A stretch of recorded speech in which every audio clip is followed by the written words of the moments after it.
Hi guys, this is Archana. Welcome to Archana Sweets. Today we going to talk about perception. Perception அப்படின்னு சொன்னோடனே எனக்கு வந்து அந்த concept கேட்கும்போது இட்ஸ் ரிலேட்டட் டு ஒரு மகாபாரத்தில் ஒரு கான்செப்டோட ரிலேட் ஆகிற மாதிரி தோணுச்சு. ஸோ அதை உங்கள்கிட்ட ஷேர் பண்ணிக்கிறேன். ஒரு தடவை வந்து பாண்டவர்களையும் கௌரவர்களையும் கூப்பிட்டு நாட்டு மக்கள் எப்படி இருக்காங்கன்னு போய் அனலைஸ் பண்ணிட்டு வாங்க அப்படின்னு சொன்னாங்களாம். ரெண்டு பேரும் சேமாக ஒரே விஷயத்த தான் பார்த்தாங்க, நாட்டு மக்கள் எப்படி இருக்காங்க என்னன்னுட்டு. ஆனால் வந்து பாண்டவர்களோட பெர்செப்ஷன் வேறையாக இருந்துச்சு, கௌரவர்களோட பெர்செப்ஷன் வேறையாக இருந்துச்சு. ரெண்டு பேரும் பார்த்தது, அதை பற்றி யோசித்தது எல்லாமே வந்து ஒரே விஷயத்த தான் பார்த்தாங்க. ஆனால் அவங்களோட யோசனை, இந்த பிரெயின் ப்ராசஸ் எல்லாமே வந்து டிஃப்ரெண்ட்டாக இருந்துச்சு. கௌரவர்களுக்கு என்ன தெரிஞ்சிச்சு அப்படின்னா, நிறைய பேர் வந்து ஃபினான்ஷியலி கஷ்டப்படுறாங்க, எல்லோரும் வந்து ரிச்சாக இல்லை, ஸோ அவங்கெல்லாம் கஷ்டப்படுறாங்க அப்படின்ற மாதிரி அவங்க பார்த்தாங்க. பட் ஆனால் பாண்டவர்கள் வந்து எல்லோரும் நல்லா இருக்காங்க, பாசத்தோட நேசத்தோட ரொம்ப லவபிளாக ஃபேமிலியாக இருக்காங்க அப்படின்றத வந்து சொல்லி கன்வே பண்ணாங்களாம். ஸோ இதில் வந்து மாரலாக என்ன சொல்லுவாங்க அப்படின்னா, அவங்க வந்து பாண்டவர்கள் வந்து நிறைய மட்டும் பார்த்தாங்க, கௌரவர்கள் வந்து குறைய மட்டும் பார்த்து சொல்கிறாங்க அப்படின்ற மாதிரி சொல்லுவாங்க. எப்பவுமே நம்ம நிறைய மட்டும்தான் பார்க்கணும் அப்படின்ற மாதிரி இந்த கான்செப்ட் சொல்லுவாங்க.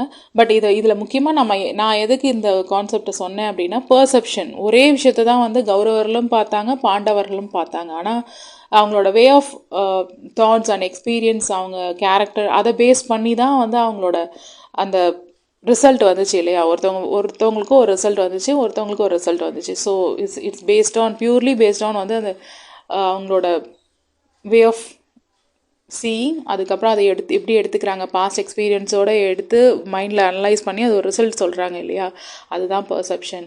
ஸோ எப்படி தான் சொன்னாலும், குறைய சொன்னாலும் நிறைய சொன்னாலும், கௌரவர்களோட ஒரு அந்த மாதிரி ஒரு ஸ்டேட்மெண்ட் வந்து அது ஒரு பெர்செப்ஷன். அவங்களோட அந்த ஸ்டேட்மெண்ட் வந்து ஒரு பெர்செப்ஷன்.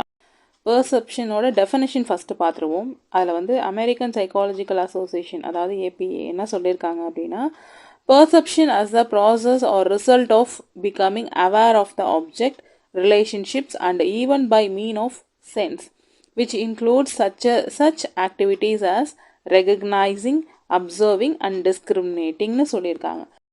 பெர்செப்ஷன் அப்படின்றத எப்படி டிஃபைன் பண்ணியிருக்காங்கன்னா, நம்ம 5 சென்ஸ் மூலமாக ஒரு விஷயத்தை உணர்ந்து, அந்த உணர்ந்த விஷயத்த ஆல்ரெடி நம்ம எக்ஸ்பீரியன்ஸ் பண்ணியிருப்போம்ல, பாஸ்ட் எக்ஸ்பீரியன்ஸ், அதை வந்து மைண்டில் ப்ராசஸ் பண்ணி அனலைஸ் பண்ணி வெதர் அது நம்மளுக்கு வேணுமா வேண்டாமான்ற ஒரு டிசிஷன் எடுத்து நம்ம அதை சொல்கிறோம் இல்லையா, அதுதான் வந்து பெர்செப்ஷன்.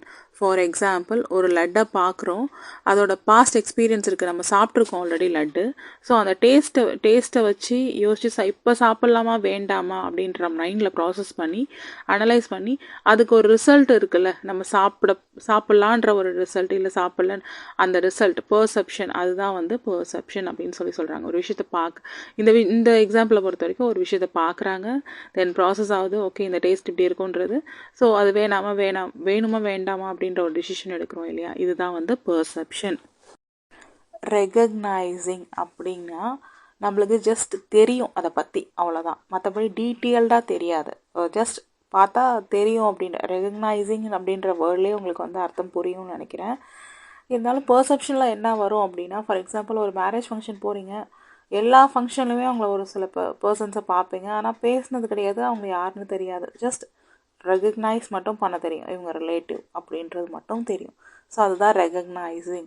இதே ஆப்ஜெக்ட் எடுத்துட்டிங்கன்னா, ஃபேனுன்றது தெரியும், ஃபேன் வந்து சுவிட்ச் போட்டால் ஓடும், சுற்றும் அப்படின்ட்டுலாம் தெரியும், அதுக்குள்ளே உள்ள மெக்கானிசம், அதில் எல்லாம் எத்தனை பிராண்ட் இருக்குது, அதெல்லாம் உங்களுக்கு டீப்பராக உங்களுக்கு எதுவும் தெரியாது.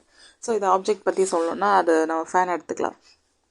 தென் அப்சர்விங் அப்படின்றது வந்து, நீங்கள் ஒரு மெக்கானிக்கல் இன்ஜினியரிங் ஒரு மெக்கானிக்கல் சம்திங் ஏதோ படிச்சிருக்கீங்க அப்படின்னா, நீங்கள் ஃபுல்லாக உள்ளே வந்து ஃபேனுக்குள்ளே என்னென்ன மெக்கானிசம் வருது, என்னென்ன எப்படி அது வந்து சுவிட்ச் போட்டால் எப்படி வந்து சுற்றுது, எல்லாமே உங்களுக்கு தெரியும். ஸோ இது வந்து அப்சர்விங். இதை பற்றி உங்களுக்கு நல்லாவே தெரியும். ஃபேனுன்றது மட்டும் இல்லை, ஃபேனுக்குள்ளே இருக்கிறது எல்லா விஷயமும் தெரியும். அது மாதிரி கேரக்டர்லேயும், இப்போ மேரேஜ் ஃபங்க்ஷன் போனீங்கன்னா ஆல்ரெடி நீங்கள் மீட் பண்ணி எக்ஸ்பீரியன்ஸ் பண்ணி, ஃப்ரெண்ட்ஸாக இருக்கலாம், இல்லை க்ளோஸ் ரிலேட்டிவாக இருக்கலாம், அவள் ஜாலியான டைப்பாக, அவள் வந்து நான் கல்யாணத்தப்போ தே ஹாவ் நிறைய எக்ஸ்பீரியன்ஸ் இருக்கும் அவங்க கூட. ஸோ அதெல்லாம் வந்து டீப்பராக உங்களுக்கு அவங்கள பற்றி தெரியும், பர்சன்ஸை வச்சு சொல்கிறேன் நான் இது. தென் டிஸ்கிரிமினேட்டிங் அப்படின்றது, இப்போ ஃபேனு மெக்கானிசம் அதெல்லாம் தெரியுன்றது ஒரு பக்கம் இருந்தாலும், நீங்கள் அதை பற்றி மற்றவங்களுக்கு சொல்லியே கொடுக்க தெரியும். உங்களுக்கு இதெல்லாம் இருக்குது, இப்படி தான் ஆகும் அப்படின்றத வந்து டீச் பண்ணவே தெரியும் மற்றவங்களுக்கு. இதை பற்றி நீங்கள் இன்னொருத்தவங்களுக்கு ஒரு பெர்செப்ஷன் கொடுக்குற அளவு உங்களுக்கு வந்து நீங்கள் you should know about the object or person அப்படின்னு சொல்லலாம். இப்போது உங்கள் ரொம்ப க்ளோசஸ்ட் ஃப்ரெண்டு இல்லை உங்கள் ஹஸ்பண்ட், உங்கள் கிட்ஸ், அவங்கள பற்றிலாம் உங்களுக்கு நல்லா தெரியும் இப்படி தான் அப்படின்றது வந்து அவங்களுக்கு இது பிடிக்கும், இது பிடிக்காது அப்படின்னு இன்னொருத்தவங்களுக்கு வந்து அந்த ஆப்ஜெக்டை பற்றியோ இல்லை அந்த பர்சனை பற்றியோ ஒரு பெர்செப்ஷன் கொடுக்குறீங்க இல்லையா மற்றவங்களுக்கு. ஸோ அதுதான் வந்து டிஸ்கிரிமினேட்டிங். ஒரு விஷயத்தை பற்றி உங்களுக்கு மற்றவங்களுக்கு ஒரு பெர்செப்ஷன் உங்களாலே கொடுக்க முடியும். ஏன்னா அந்தளவு உங்களுக்கு அந்த விஷயத்தை பற்றி தெரியும், ஆல்ரெடி உங்களுக்கு ஒரு பெர்செப்ஷன் இருக்குது அப்படின்றது தான். கன்ஃபியூஸ் பண்ணாமல் சொல்லிட்டேன்னு நினைக்கிறேன். What is perception? Perception include 5 senses: touch, sight, sound, smell and taste. It also includes which is known as proprioception, which is a set of senses that enable us to detect change in body position and movement அப்படின்னு சொல்லியிருக்காங்க. அதாவது already நம்ம வந்து டெஃபினேஷனே நம்ம கிளியராக பார்த்துட்டோம் what is perception அப்படின்றது. இதில் வந்து கொஞ்சம் எக்ஸ்டெண்டாக சொல்லியிருக்காங்க. 5 சென்ஸ் வந்து என்னென்ன அப்படின்றத சொல்லிட்டு ப்ளஸ் வந்து ப்ரொப்ரியேஷன் அப்படின்றது வந்து என்னென்னா பாடியில் வந்து ஒரு பொசிஷன் சேஞ்ச், போஸ்டர்ஸ், கெஸ்டர்ஸ், இந்த மூமெண்ட்ஸ்லாம் சேஞ்ச் பண்ணுறோம் இல்லையா, அதுவும் வந்து பர்செப்ஷனை இன்க்ளூட்ஸ் ஆகும் அப்படின்னு சொல்லியிருக்காங்க. ப்ரொப்ரியேஷன் வந்து அதில் ஆனால் டெஃபினேஷனில் நம்மளுக்கு வரலை. ஸோ என்ன அப்படின்னா இன்டர்வியூவில் வந்து நிறைய இன்டர்வியூ எப்படி வந்து பண்ணுறது அப்படின்றத வந்து நிறையா வந்து இந்த பாடி மூமெண்ட்லாம் நிறையா சொல்லியிருப்பாங்க. போஸ்டர்ஸ், கெஸ்டர்ஸ், நம்ம எப்படி உட்காரணும், இப்படி உட்காரக்கூடாது, அதெல்லாம் வந்து நிறைய சொல்லியிருப்பாங்க இல்லையா. ஸோ அதை வச்சு நம்மளுக்கு ஒரு பர்சனை பற்றி ஒரு பெர்செப்ஷன் வருது. நான் நிறைய பர்சனை பற்றி சொல்கிறதுனால உங்களுக்கு வந்து பர்சனை பற்றி ஒரு விஷயத்தை தெரிஞ்சால் மட்டும் சொன்னால் மட்டும்தான் வந்து பெர்செப்ஷன் அப்படின்றது கிடையாது. ஒரு சாப்பிட்றது, அதாவது 5 சென்ஸ் சொல்லிட்டாங்க இல்லையா. 5 சென்ஸில் நம்மளுக்கு எல்லாமே வந்துடுது. ஸ்மெல் வச்சு ஒரு சென்ட் பாட்டிலை பார்த்து அது ஒரு பெர்செப்ஷன் வருதுல, அதுவும் உங்களுக்கு வந்து ஒரு பெர்செப்ஷன் தான். ஸோ நான் உங்களுக்கு நல்லா புரியணுன்றதுக்காக பர்சன்ஸை பற்றியே வந்து நம்மளோட இது வச்சே நான் உங்களுக்கு சொல்கிறேன். ஸோ எல்லாமே இன்க்ளூட் ஆகும். ஸோ 5 சென்ஸ் அப்படின்ற போது அவங்க வந்து eyes, ears, nose, tongue, skin, இதெல்லாம் வந்து 5 சென்ஸ் ஆர்கன்ஸ். ஸோ இது எல்லாமே தான் வந்து 5 சென்ஸாக அவங்க கொடுத்துருக்காங்க. ஸோ எல்லாருக்கும் இதை வந்து நான் எக்ஸ்பிளைன் பண்ணேன்னா நீங்கள் வந்து அடிக்க வந்துடுவீங்க. என்ன கண்ணால் பார்க்க முடியும், ஸோ பார்க்குறது ஒரு சென்ஸ். இயர்ஸால் கேட்க முடியும், கேட்குறது ஒரு சென்ஸ். நோஸால் ஸ்மெல் பண்ண முடியும், அது ஒரு குத்தும் போது ஒரு சத்தம் வந்துச்சா, அதுவும் ஒரு இசை அப்படின்ற மாதிரி தான் இருக்குது. பட் இதுதான் சொல்லியிருக்காங்க. சென்ஸ் ஆர்கன்னே தனியாக உங்களுக்கு ஒரு சாப்டரே இருக்குது. ஸோ லாஸ்ட்டாக நான் முடிச்சிடுறேன். டச் வந்து டேஸ்ட்டு, ஸ்கின் வந்து டச்.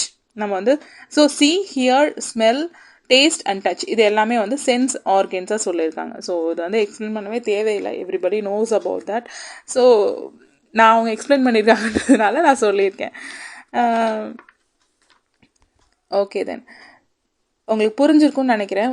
ஆல்ரெடி டெஃபினேஷன்லேயே உங்களுக்கு கிளியராக சொல்லிட்டேன் வாட் இஸ் பர்செப்ஷன். இதில் ப்ரொப்ரியேஷன் தனியாக ஒன்று சொல்லியிருக்காங்க. அந்த பாடி மூவ்மெண்ட் அண்ட் சேஞ்சஸும் வந்து இன்க்ளூட் ஆகும் பர்செப்ஷனில் அப்படின்றத சொல்லியிருக்காங்க. எப்படி வந்து அந்த ஆக்ஷன்ஸ் மூலமாக, அந்த பாடி மூமெண்ட்ஸ் மூலமாக நம்ம ஒரு விஷயத்தை வந்து இன்க்ளூட் பண்ணி நம்ம புரிஞ்சுக்கிறோம், இல்லை அதை வந்து அப்சர்வ் பண்ணுறோம், இல்லை அதை டிஸ்கிரிமினேட் பண்ணுறோம், இல்லை எல்லாமே வந்து பர்செப்ஷன் தான்.